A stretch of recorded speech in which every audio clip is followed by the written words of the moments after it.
So good afternoon, everyone. Good day, everyone. So today, in tourism marketing, we will talk about pricing. Whether it's in marketing or not, pricing is very important because it dictates competition. If company A will give a price that is lower than company B with the same quality of product, definitely people will go or buy the products of company A. Same as true with tourism industry. If a destination promises to provide a kind of quality that is the same with other destinations, definitely people will go to a destination that promises the same kind of quality but in a cheaper price. That's why pricing is very important. It can actually change the game of business. It can actually change the game of hospitality and tourism industry, particularly if we know that the price is not worth it when it comes to the value of the product that we receive. That's why the overall experience or the level of satisfaction is not that high because we think that it is not worth the money that I gave you. All right. So there are certain complaints, there are certain conflicts that arise because of this particular gap.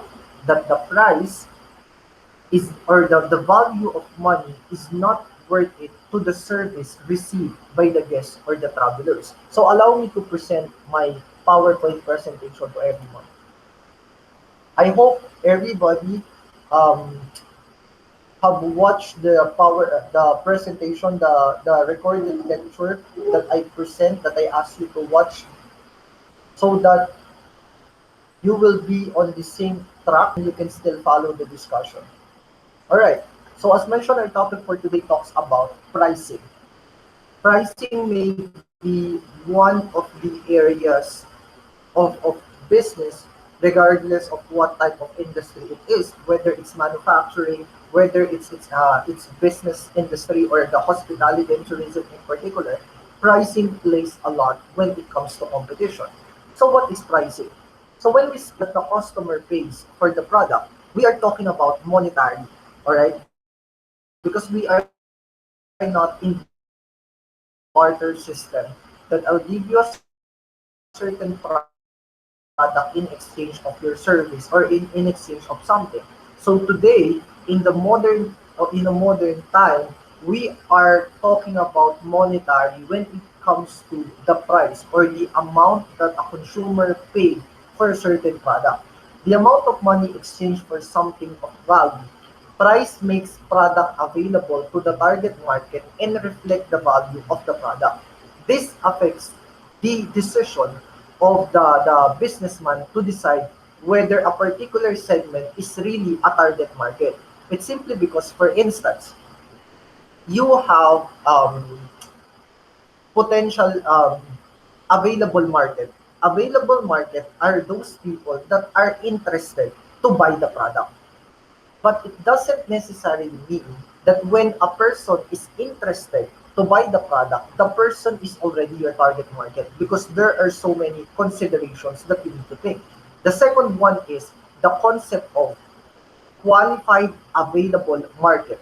The qualified available market talks about those people that has an intention or those people that are interested to buy the product, and at the same time these are the people who has the capability, who has the disposable income to buy the product. That makes the available market qualified to be the target market. All right. So what are the key concepts that are relevant to pricing? The first one is the sales. So these are the total amount that a company gets based on quantity sold multiplied with selling price. So simply to get the total sales, it is just the number of items na naibenta multiplied by the selling price. If the selling price is 10 pesos, ang naibenta ay 5, 10 times 5, that is your sales. Alright? The second one is revenue. When we speak about revenue, this is the total income divide profit or profit that the company keeps after all the expenses have been paid for. So the total profit or the total income, alright, the net that you have after deducting all of the expenses incurred in the operation of the business. Simply put, Sales minus expenses equals revenue. Alright? The formula to get the revenue is the sales minus the expenses or the cost or the capital. That is your revenue. Alright? The revenue is the market product validation. I keep on telling you that. It's because if you have a high revenue, it signifies that the market has a positive validation when it comes to your product, which simply means that they like the product because you cannot get a high revenue if the people are not happy with the product that you offer. So simply means, in putting it in a layman's term, kapag mataas ang kita mo, gusto ka ng mga tao. People find value in the product that you offer. Pero kung sakaling papaliit yung revenue mo, ibig sabihin, there is something wrong now with the operation of the business. Baka nawawalan ka na ng value or there's something wrong when it comes to the marketing strategy. Third is the profit margin. It is the level of amount that is desired by the company. How much is the percentage that you want to add up, all right, to the cost? Because eventually, it will be your earnings. This usually comes out in percentage form as the amount of markup placed on top of the fixed and variable cost of a product. For instance, you have the fixed and the variable cost that makes of the total cost or the total capital that you have. From the total capital, you will add a certain markup which will eventually be your profit. If, for instance, your total cost or total capital is 100 pesos, all right, add your markup is 10%, all right, 100 pesos plus 10 plus the 10% of it is 10 pesos. 100 plus 10 pesos, you will sell the item by 110 pesos. Okay? Next is break-even point. Break-even point talks about the point wherein total cost is equal to the total revenue. Ibig sabihin, wala kang ikinalugi at wala ka rin naman nakuhang revenue or kinita. A company incurs a loss if costs exceed revenue and generates an income when revenue exceeds cost. So with break-even analysis, ito yung tipong maririnig mo kapag seasonal or ito yung tipo na maririnig mo kapag hindi maganda yung panahon, yung concept ng ibang mga negosyante na mabawi ko lang yung puhunan ko. Wala kang ikinalugi and at the same time, wala ka rin namang kinita. How are we going to decipher the break-even point? In your business plan, there's a certain formula on how you will be able to get the break-even point. All right? So, the next one is the variable cost and the fixed cost. Variable cost plus fixed cost will result to the capital or to the cost. All right? The total cost incurred in the creation of the product. When we speak about variable costs, these are the costs that vary based on volume or quantity. So, maaaring kapag mas marami yung ginawa mo, maaaring mas mahal yung paggastusan mo or mas maaaring mas malaki yung kailangan mong ilabas, all right, na pera sa kumpanya or sa negosyo. Bigger quantities or the same order will cost less than smaller quantities of the same specification. This concept is commonly known as an economies of scale. Example of variable costs are the delivery or the shipping charges, the sales commission, the advertising, and the publicity. It simply explains that the amount or the cost that you need to pay varies on the quantity, all right, that will be that you will get. Example, advertisement, all right, it's variable in a sense that the amount that you need to pay for the advertisement, for instance, if it's a television advertisement, will vary on the length or the time and when it will be shown in the television. So it's under the variable cost. The cost directly related to the sales volume of your business. All right. Whereas when we speak about the fixed costs incurred due to the operation of the business do not fluctuate with volume of business because it's fixed. All right, these are the utilities that you have. It can be the rent, it can be the payroll, it can be the equipment that depreciate. Ibig sabihin, regardless kung tumaas yung kita mo, regardless kung bumaba yung kita mo, or regardless kung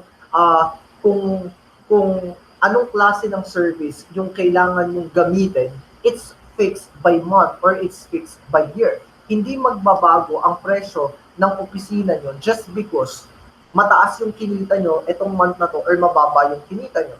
Hindi magbabago yung pasahod mo sa empleyado mo not unless ito ay pakyawan na nakadepende ang sahod nila doon sa output na kailangan nilang gawin. So again, when we speak about variable cost and fixed cost, these two, to combine the two costs, that will result to the total capital input in the creation of the product. Definitely, fixed cost and variable cost is very relevant because this will be the main concern when it comes to your pricing. Kung ang nagastos mo ay 100, hindi ka magpe-presyo ng 101. Definitely, hindi ka magpe-presyo ng 90 pesos kasi magiging palugi pa. That's why you need to understand magkano ba ang variable cost mo at magkano rin ang fixed cost mo.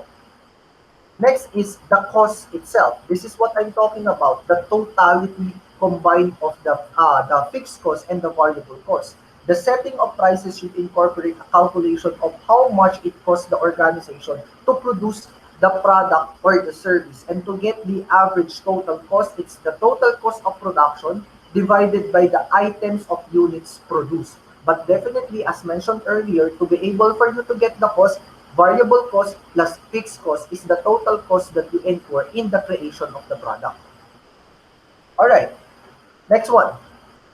Next are the the first part are the key concepts that are relevant to the pricing. The second one is the key factors that affects the pricing. What affects the pricing? Number one is the cost. The second is organizational and marketing objective. What is the objective of the business? Are you into 10% profit? Or do you want to penetrate a certain group of market? Definitely, if you want that. For instance, you want to penetrate the market. It will affect the kind of pricing strategy that you will choose. It's because if you really want to penetrate the market or if you want to gain a larger market share, hindi ka magtataas ng presyo. So you see, this particular organizational and marketing objectives dictates or somehow affect the pricing. But it doesn't necessarily mean na dahil gusto mo na magkaroon ng mas maraming market share, halos ibaba mo na tipong wala ka nang kikitain doon sa presyo mo. It's not like that. Nandun ka pa rin sa idea na makukuha mo yung market share and at the same time, hindi ka pa rin naman papalugi or hindi ka break-even point kasi sayang lang yung effort mo. The next is other marketing mix variables. Price is affected by the interplay of the other variable in the marketing mix. So you need to understand that the product, the place, the promotion, alright, and the price are the four P's. However, whatever changes that may occur when it comes to product, when it comes to promotion, when it comes to play, these three is working interrelated and will affect the price eventually. So kung may pagbabago sa product, may pagbabago sa promotion, may pagbabago sa place or the distribution channel, this will directly and somehow indirectly dictate changes in prices as well. Okay? The second one is buyer perception on value and price. Buyers have different perception of product quality and value based on branding and image, distribution channel, and more personalized promotions. This is what I'm talking about. If they see a particular product, do they feel that the amount that they're paying for it is something that is worth it? Because if not, for instance, kung isang klaseng ordinaryong ballpen lang yan, at pepresyohan mo yan ng napakamahal na kapresyo ng pilot, alright? The perception of people might affect in a way that ikaw din bilang isang negosyante, iisipin mo na maaaring babaan ko yung presyo ko para isipin ng mga tao that whatever they are paying for, it's worth it. Or taasan ko yung quality nito, dagdagan ko, i-revise ko, ayusin ko para kung ano man yung ibabayad nila, even if it's a little higher, alright, than the standard price of ballpen, they will think that it's okay because the money or the value of the ballpen is worth it with the amount that they are paying for it. Okay? Next, competition. Definitely. In my first example, I explained that price dictates competition. So therefore, if your competitor is giving this low price, you don't want to be behind the competition. So somehow, if your competitor A is giving 10 pesos for the ballpen, your competitor B is giving 11 pesos for the ball pen, you don't want to be 13, 15 kasi you will be out of the game. You will be somehow be in the middle of the competition. You can give a ball pen that where the price is 10.50, or you can have the same price as to your competitor. Pwede kang magbenta ng 11 pesos din or 10 pesos din. Alright? Next is government regulation and access. Definitely, if there are new regulations, if there are new policies, particularly in taxes, it dictates changes in price. Example, the sin tax law. Alright? The sin tax talks about adding up the tax when it comes to tobacco, mga sigarilyo. So therefore, makikita mo, kung yung dating sigarilyo, nabibili mo ng dos, ngayon, ang presyo niya na 5 piso. It's because nadagdagan nga due to the tax. Okay? Next is nature of the market demand. The general rule of economic condition that dictates the price is the condition of the demand and the supply. If the demand is high and the supply is low, alright, the price is high. Example, nung nawala nung face mask, kailangan ng face mask, mataas ang demand, konti ang supply. Ang mahal ng presyo ng face mask, 400 pesos, 500 pesos para sa face mask. But right now you see, if the demand is high, but the supply is high, the price is low. Makakabili ka na ngayon, isang box 55 pesos, isang box 60 pesos. Because the supply now is more than enough for the demand na meron tayo. Okay? So next is pricing in different markets. Different markets have different levels of price sensitivity. Hence, a one price fits all market would not be recommended. It's the same with the concept of marketing strategies, that you have differentiated, undifferentiated, concentrated. That a differentiated marketing, for instance, you have there are certain products that appeal to certain group. All right, undifferentiated marketing talks about a product that you don't need to segment. It's because it is applicable to all. Concentrated, it's that from segmenting certain group, and when you choose one group, isa-segment mo pa sila uli. In pricing, it's the same.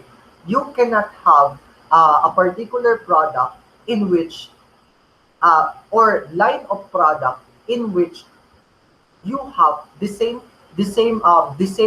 price that appeals to all. Definitely, you have certain kind of line na, for instance, you have the shoes. But you have a shoes for middle class, you have a shoes for upper middle class, you have a shoes for class D and class C and all that. Because price is very sensitive to the kind of people or to the kind of market that it serves. Alright? Next is price elasticity of demand. This is connected with my point with the nature of the market demand.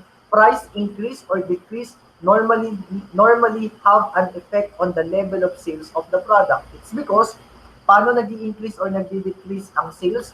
It's primarily because of the price. Kapag sobrang taas ng presyo, to the point na hindi na siya kayang bili ng mga tao, people will try to look for alternatives. People will try to look for substitute. In a way, with that particular thing, bumababa ang sales. Example, nung tumaas yung presyo ng mga face mask, alright, for 100 pesos disposable, what are the alternatives? Ang mga tao, instead na disposable, humanap ng mga face mask that are not disposable. Maaaring gagastos ng 100 pero pwede nilang laban. Alright, so with that particular premise, it explains directly that the level of sales for a particular product may increase or decrease due to the elasticity of the price that is being affected by the demand. Okay? Next, other environmental factors, things that are beyond the control of the company but directly affect the price, such as political instability, calamities, environmental issue, etc. Kaya nga nung nagkaroon ng bagyong Ulysses, ang ginagawa ng DTI, kailangan magkaroon ng freeze price. It's simply because maaaring maapektuhan ang presyo ng mga bilihin kapag hindi kapag hindi nakailam ang gobyerno dahil sa iba't ibang factor. Maaaring hindi makapagbiyahe ng mga gulay dahil sa mga nasirang daan, or maaaring hindi man dahil sa mga calamities, maaaring nag-o-hoard yung mga ibang negosyante, tinatago yung mga bigas. Alright, pag nagkagulo ang mga tao, unti-unting inilalabas sa mas mahal na presyo. Alright, these are other environmental factors that eventually affect the business. Alright, so our discussion for today, ladies and gentlemen, talks about that um, that pricing is one of the most important aspects in the marketing mix. Uh, but although it is one of the most important aspect, ano man ang mangyari sa ibang aspeto ng marketing mix, uh, it is directly uh, impacting the changes, whether an increase or an decrease in price. All right.